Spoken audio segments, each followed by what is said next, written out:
Hello, welcome back infinity engineering tutorials. તો આજે આપણે જોવાના છીએ ડિપ્લોમા સેમ 3 સબ્જેક્ટ છે EWCC. ચેપ્ટર નંબર 1 છે electrical wiring estimation and IE regulations, 18 માર્કનું.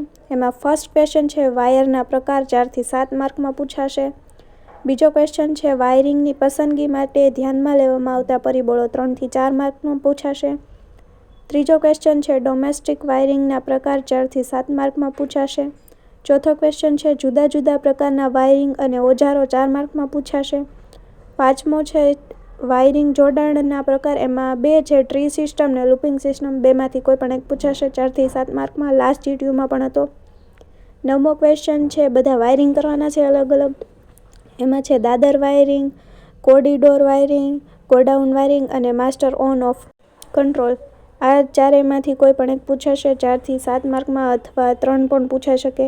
સાતમો ક્વેશ્ચન છે ડોમેસ્ટિક વાયરિંગ માટેના IE રૂલ્સ.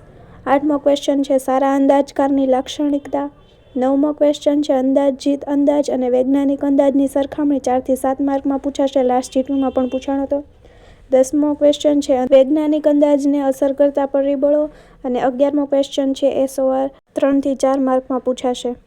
ચેપ્ટર નંબર 2 છે estimation and costing of domestic electrical wiring, 20 માર્કનું છે. ફર્સ્ટ ક્વેશ્ચન છે ડોમેસ્ટિક વાયરિંગ માટેના સામાન્ય નિયમો, 3 થી 4 માર્ક. બીજો ક્વેશ્ચન છે ડોમેસ્ટિક વાયરિંગના અંદાજ માટેના પગથિયા, 3 થી 4 માર્ક. ત્રીજો ક્વેશ્ચન છે સબ સર્કિટનું મહત્વ અને IE રૂલ્સ, 4 માર્કમાં પૂછાશે. ચોથો ક્વેશ્ચન છે વાયરિંગ પૂર્ણ થયા પછી કરવામાં આવતા ટેસ્ટ, 4 થી 7 માર્કમાં પૂછાશે. પાંચમું છે ડોમેસ્ટિક વાયરિંગ માટેના IE રૂલ્સ, 4 માર્કમાં પૂછાશે. અને છઠ્ઠું છે એક્ઝામ્પલ્સ, એ 7 માર્કમાં પૂછાઈ શકે છે. ચેપ્ટર નંબર 3નું નામ છે estimation and costing of industrial electrical wiring, 20 માર્કમાં. ફર્સ્ટ ક્વેશ્ચન છે ઇન્ડસ્ટ્રીયલ વાયરિંગ અને મોટર ઇન્સ્ટોલેશન માટે ધ્યાનમાં રાખવા જેવી બાબતો. બીજો ક્વેશ્ચન છે ઇન્ડસ્ટ્રીયલ વાયરિંગ માટે ઇન્ડક્શન મોટરના કરંટની ગણતરી. ત્રીજો ક્વેશ્ચન છે કેબલ અને સેફ્ટી એસેસરીઝ રેટિંગ માટેના તેમની પસંદગી.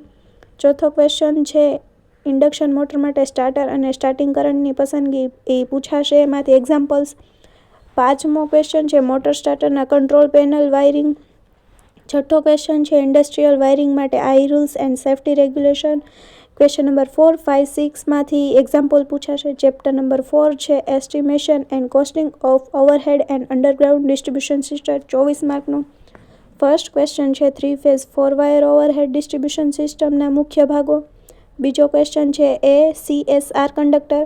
ત્રીજો ક્વેશ્ચન છે ઇન્સ્યુલેટરના પ્રકાર. ચોથો ક્વેશ્ચન છે ઇન્સ્યુલેટર ફેલ થવાના કારણો, IMP ક્વેશ્ચન છે. પાંચમો ક્વેશ્ચન છે સ્ટે વાયર અથવા ગે વાયર અને ગોઠવણી, 7 માર્કમાં, આ પણ IMP છે. છઠ્ઠો છે અંડરગ્રાઉન્ડ ડિસ્ટ્રીબ્યુશન સિસ્ટમ અને ઓવરહેડ ડિસ્ટ્રીબ્યુશન સિસ્ટમ વચ્ચેની સરખામણી, 4 થી 7 માર્કમાં પૂછાશે. લાસ્ટ GTUમાં પણ હતું.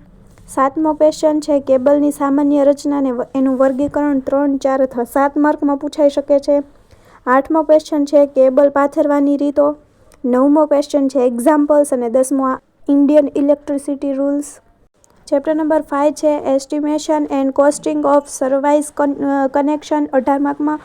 ફર્સ્ટ ક્વેશ્ચન છે સર્વિસ જોડાણની ડિઝાઇન અને કોસ્ટિંગને અસર કરતા પરિબળો, મોસ્ટ IMP ક્વેશ્ચન છે. બીજો ક્વેશ્ચન છે સર્વિસ જોડાણના પ્રકાર, એમાં ફર્સ્ટ રેસિડેન્શિયલ, બીજું ઇન્ડસ્ટ્રીયલ, ત્રીજું એગ્રીકલ્ચર, એમાં રેસિડેન્શિયલ IMP ક્વેશ્ચન છે. ત્રીજો છે IE રૂલ્સ અને પાંચમું છે દાખલા. પાસ થવા માટેના ચેપ્ટર છે બીજું, ત્રીજું અને પાંચમું. વિડીયો યુઝફુલ લાગ્યો હોય તો લાઇક, શેર અને સબસ્ક્રાઈબ કરવાનું ભૂલતા નહીં. મળીએ હવે આવા જ બીજા વિડીયો સાથે.